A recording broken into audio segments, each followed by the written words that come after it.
What's up? It's your girl, Danny D, the Princess of Delaware, and here I am after a long time with a new video. Well, you know we gotta do it, right? You know we gotta do it, right?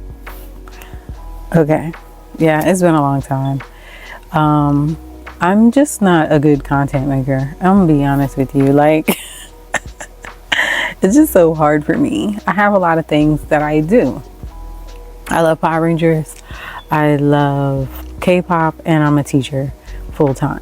So, you know, I'm a one-man show as well. And a lot's riding on my shoulders, you know?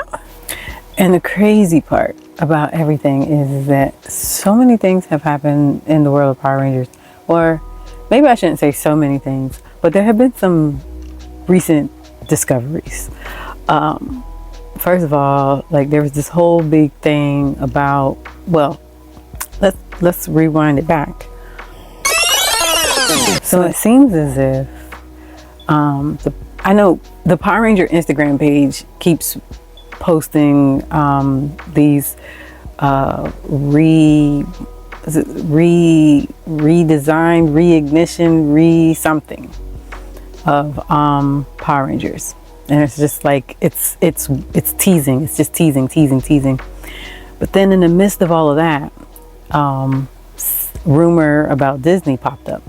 So the Power Rangers, they're doing this like reimagined, re-engineering, reignition, whatever the word is that they're using.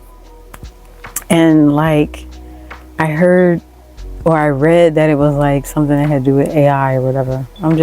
I honestly have not paid attention very well to those things at all, because anything that's going to be MMPR regurgitated, like turned into something allegedly new, for what? Like, we just celebrated 30 years. Japan is celebrating 50 years. Japan has some more stuff we could use. We actually could go into the dimensions of Power Ranger world, okay? The morphing grid.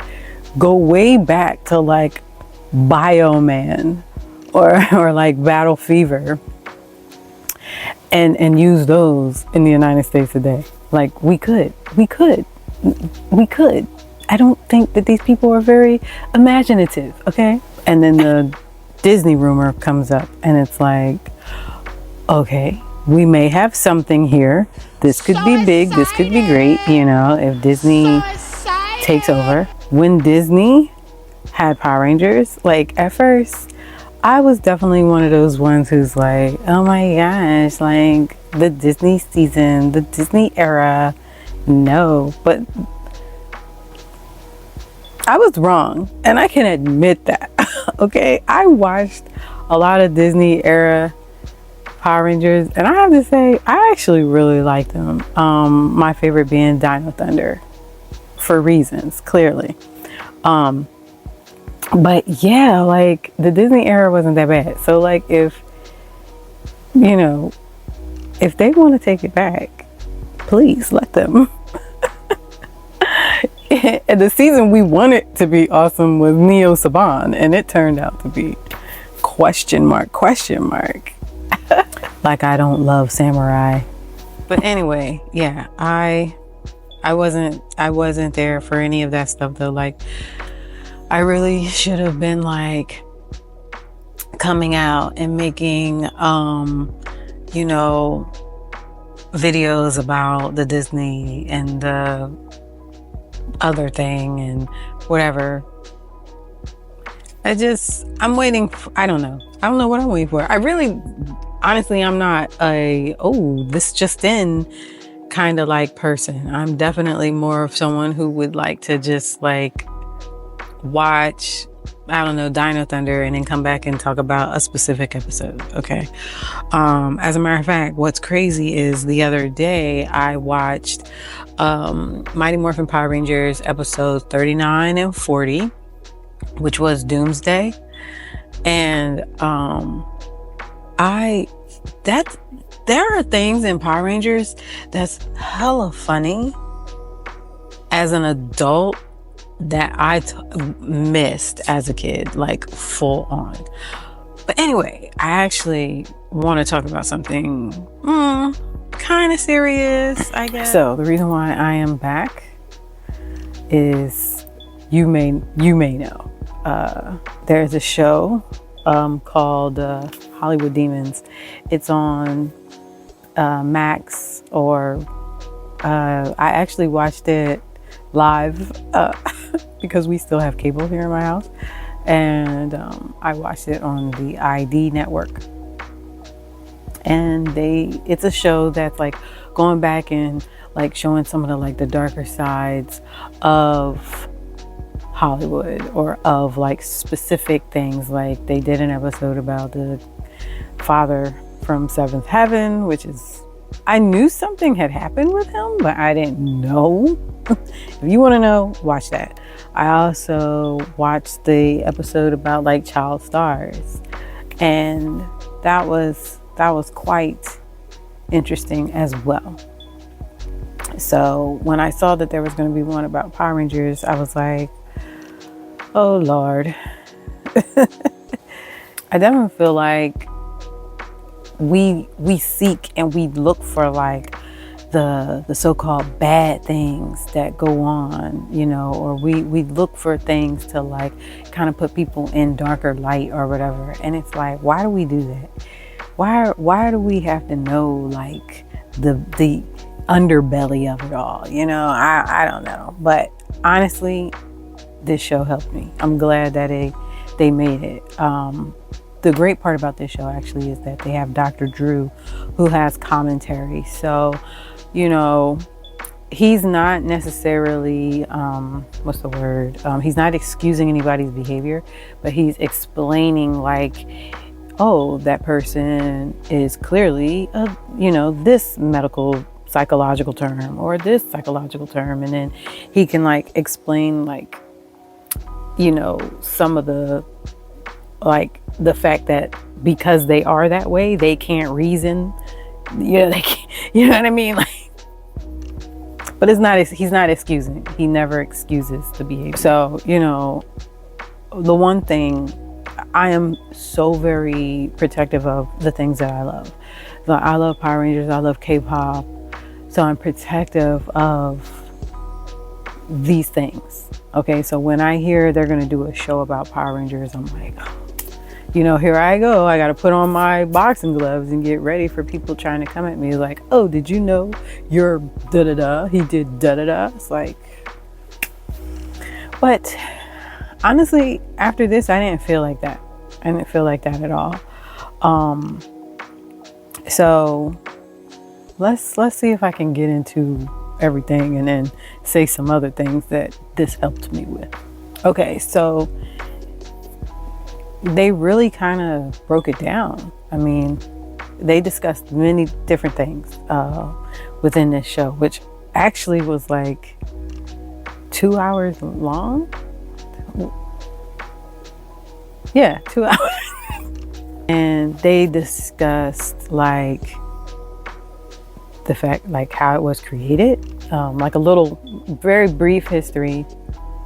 They discussed how the original person cast to be the Yellow Ranger was Audrey Dubois. Audrey Dubois. Okay. They discussed that the original casting for the Yellow Ranger was Audrey Dubois. They discussed Walter Jones, Austin St. John, and Toy Trang's departure from the show. They discussed the money situation, which honestly, like, I feel like it was talked about, but it's kind of glossed over. The Power Rangers was non-union, meaning like it was a scam. Like a con artistry, because they weren't getting paid what they should be getting paid. They didn't have the proper protections under them. So like, for instance, Rudy Huxtable, or should I say the young lady who played Rudy Huxtable, still probably gets a check from every now and then if the Cosby Show is in syndication. The Power Rangers do not. They don't have any Power Ranger syndication checks, which is whack considering. They also weren't getting money off of the toys that were being made. So yeah, that's pretty sucky face considering they're making billions. And they also discussed the Red Rangers, and the whole thing is like, is the Power Rangers cursed? And Dr. Drew was like, you know, without having the education, you know, just looking at it, it'd be like, oh yeah, this is clearly there's a Red Ranger curse. But you know, with his professional piece of it, he sees, you know, what's actually going on. So they also talk about a Red Ranger in particular. Is Medina, right? That's his last name. I know him as Decker, okay?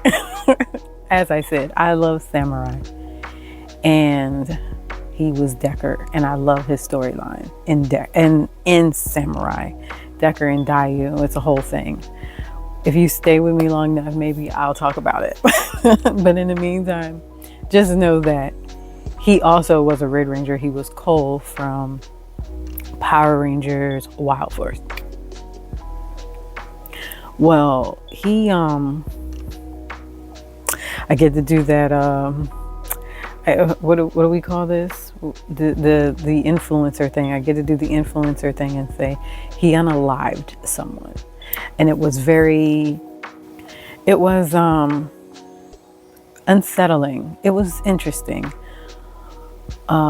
We also have a Red Ranger from Ninja Storm who unalived himself. And then the heart of the programming was JDF, Jason David Frank, who was the Green Ranger, the White Ranger, the Red Ranger twice, and then also the Black Ranger. Master Morpher. Okay. So like, if you want to know all about that stuff, then watch the show. It's very interesting. It's a good watch. You will learn some things you didn't know. And you may even have some questions that if you would like to chat with me about or something, or you'd like me to make a video about specific things, let me know in the comments or follow me on Instagram. But yeah, there was a lot, and a lot of it I knew. A lot of it I did know, and some of it I didn't. But I want to talk about JDF, and I'm really like trying to figure out, how do I approach this? I do believe the last video that I made was like my origin story for like how I started, you know, liking the Power Rangers. And I don't rewatch my videos, so like I don't know what I said.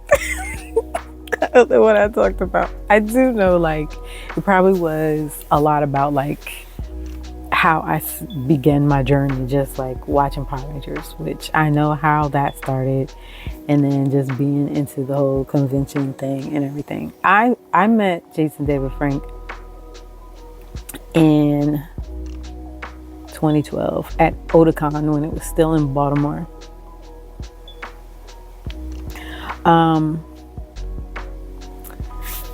I should have mentioned in my other video, my origin story video, that I had started to like take interest in conventions in 2010-ish, when I found out that they even have those. Like, I've always heard of Comic-Con, but I never knew that they were like all over the place and it was something that people did all over.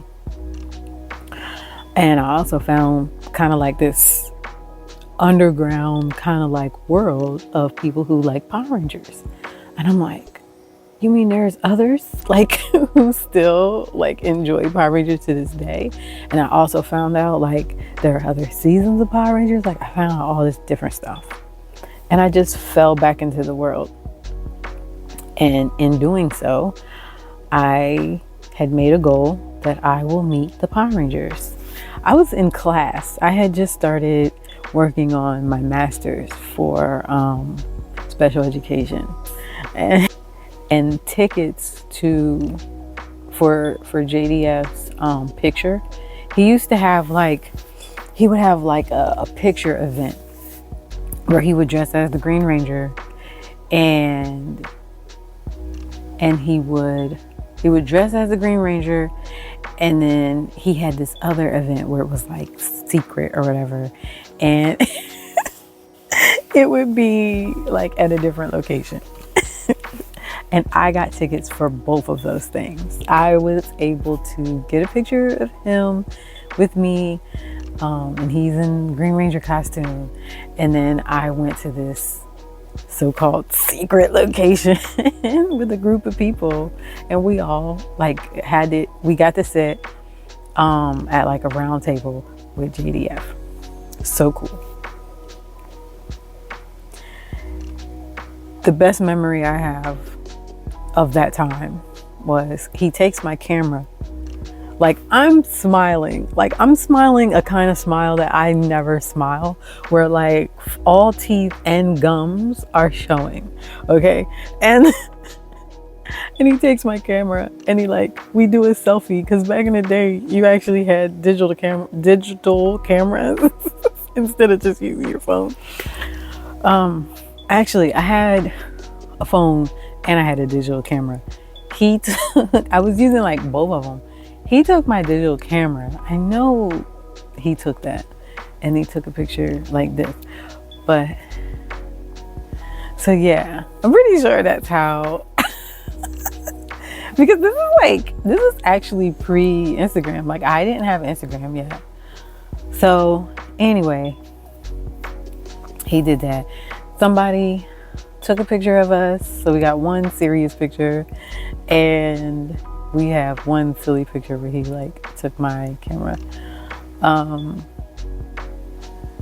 Yeah, and then after that I it was crazy, because it was like Jason David Frank, meeting him, that should be like your final boss.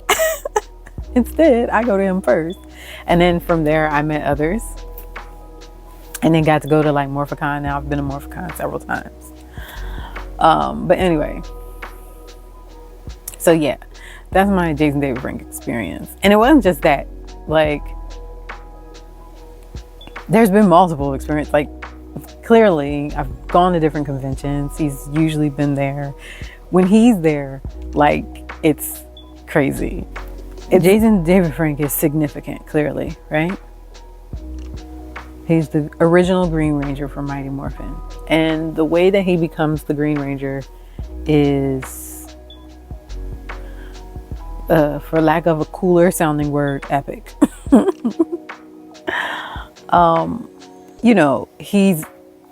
He becomes the evil guy. He's fighting the Rangers. They don't know who he is. He basically is able to defeat them in so many ways. Not fully, but he does a lot of stuff that kind of messes them up until the end. And then it's like, oh, you're broken of the spell. Do you want to join us? Like, yes. And then we have the Green Ranger for several episodes. He wasn't supposed to be there forever, but it was such a cool introduction, and he came off as such a cool dude. I mean, the dragon dagger, you know what I'm saying? Like, it was so cool for it to then he's just gonna be like, he doesn't have his powers. And then that's when, I was laughing, because before I watched this documentary, like I said, I had watched Doomsday. And with Power Rangers, when it was just the first 5 Rangers, there's this scene where, in the credits, where they do a pose, and then there are coins. It's just the 5 coins and the 5 Rangers in this one scene. And I would know when that came up that meant Tommy wasn't in the episode. But when Tommy joined the cast, his iconic like triple kick thing that he does would be the scene where it's like the Green Ranger for the opening credits, and it's like, yeah, Tommy's on today, right?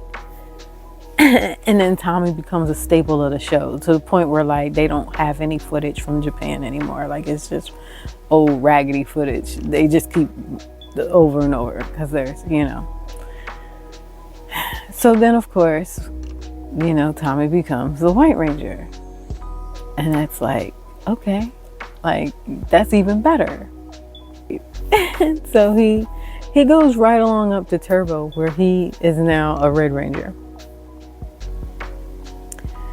And then what really got me back into this whole situation is when he played Dr. O on Dino Thunder as the Black Ranger. So yeah, and then even on that show, he did an episode or 2 episodes.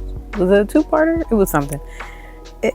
And it was like him fighting himself, and it was him as the White Ranger, the Green Ranger, and I think Red Zeo. Yeah, I want to say Red Zeo. Yeah. And that was so cool. And then you think like, okay, that's it. But like, whatever reason, Jason David Frank became an icon to Power Rangers. He just became like an icon. Like, it just when you would go to these conventions. Like, I'm talking any major or rinky-dink convention. If JDF is there, like, it's ridiculous. One of the things they mentioned in the documentary is that he had a line that was just as long as anybody from Star Wars, Star Trek, whatever, fandom it was. JDF had just as many people in his line. And that's all factual. And I know, because I stood in it before. But like, when he entered the room, you knew it because you heard him and you heard his fans. Like, it was a big thing. It was like a superstar, basically. I mean, that's what he was. Ironically, in 2017, there was an incident with JDF, and we'll call him a con goer. Just watch the documentary. I don't really want to talk about all of that. I'm not going to give anything away. That's wild to me, though, that happened. I really want you to watch the documentary and enjoy it, and then come back and then say like, oh, you want to know more, you want to talk about, or what do I think? That's what I would prefer. We started hearing some interesting things coming from Jason David Frank, and I will get into this in a second. He had been a religious person. He had been someone who talked about God and Jesus and being born again and all those kind of things. He had talked about his faith.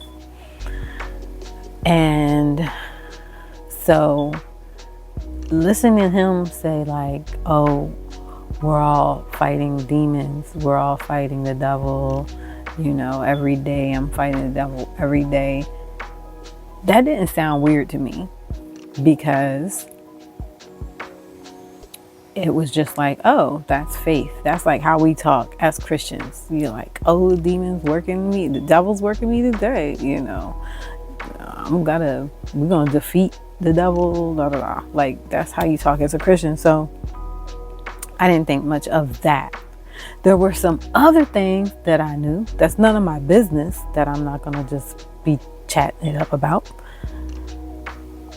that were concerning, that shines a little bit more light on some other things that may have been going on in his life. But regardless of everything, regardless of what I knew, regardless of what I know now, I didn't see it coming.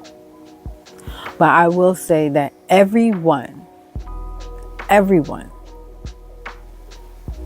has said that at Power Morphicon 2022, something was different. And it was crazy because he has this movie that he's working on. What is it? Oh, The White Dragon, right? And so, he seems so excited. I mean, I think his daughter is in it.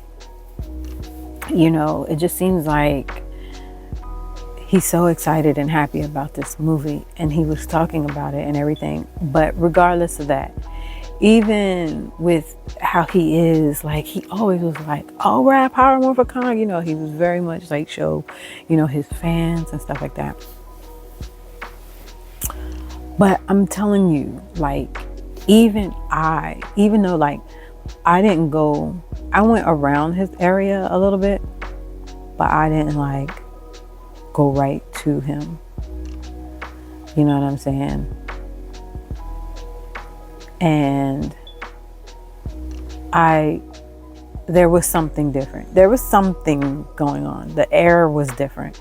And everyone, that's why I said earlier about like intuition, was like some people like can read it and some people can't. Like everybody's intuition was like, and so, yeah.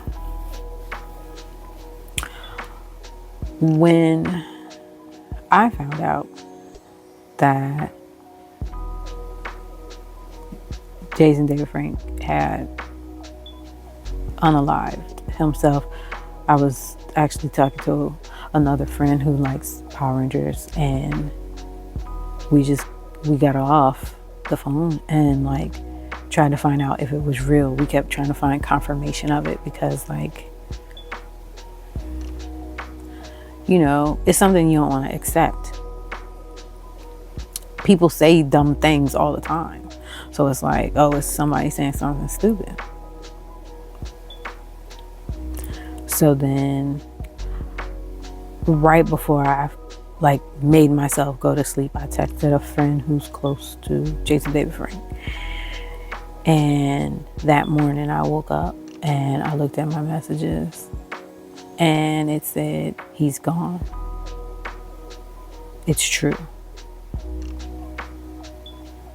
And